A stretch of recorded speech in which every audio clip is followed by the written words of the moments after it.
अशा दोघी जणी त्या एसटी मध्ये बसमध्ये चढल्या आणि चढल्याच्या नंतर कंडक्टर म्हटले तिकीट, वजनात आधार कार्ड काढलं.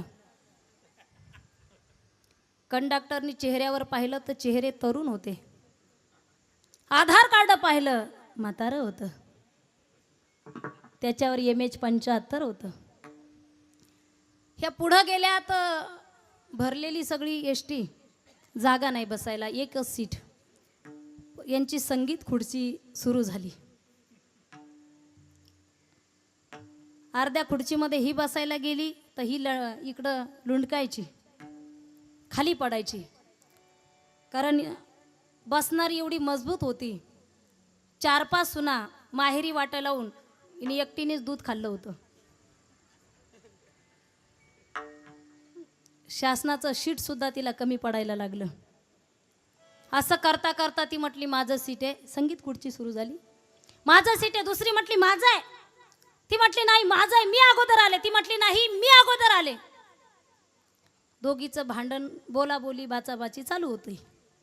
भांडण पुढच्या स्टेपला जाऊ लागलं. पुढची स्टेप कोणती असती महिला मंडळ?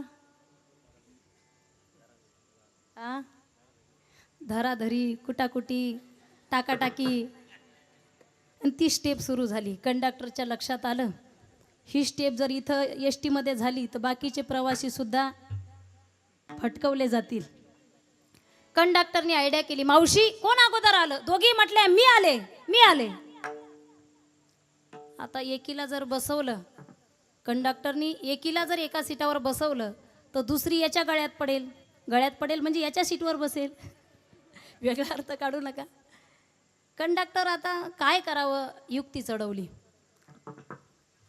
दोघींचे आधार कार्ड गोळा करून घेतले आणि कंडक्टरने सांगितले बघा माझाही नाविलाज आहे, पण एक सांगतो मी तुम्हाला, तुमच्या दोघींपैकी जी म्हातारी असेल तिनेच खाली बसा. एसटीचं सीट नाशिक पर्यंत रिकामच होतं. तुमच्या लक्षात नाही आलं? वा. आधार कार्डवर जरी वय वाढलेलं होतं पण दोघींनाही वाटत नव्हतं आम्ही वयस्कर आहेत म्हणून.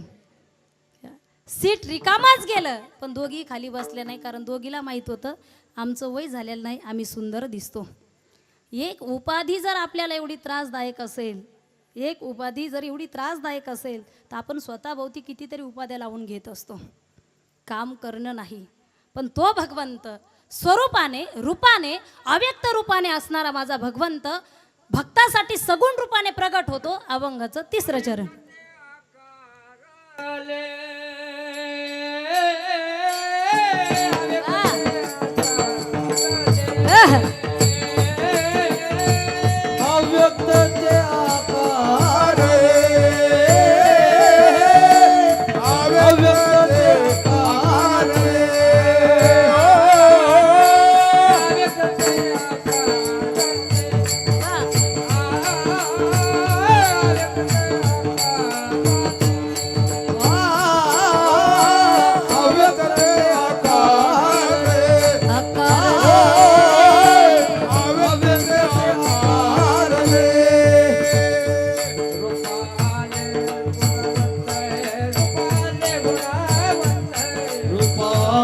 गुणवंत रूपाले गुणवंत,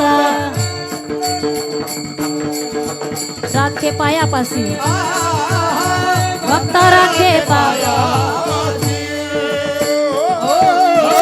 भक्त राखे पायापासी,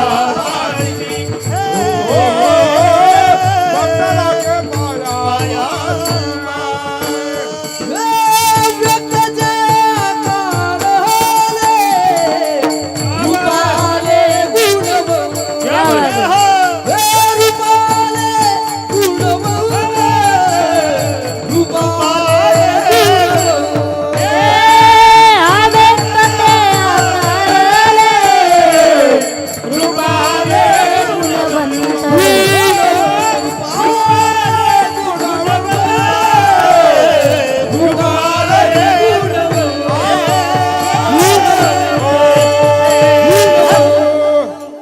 अव्यक्त ते आकारले रूपा आले गुणवंत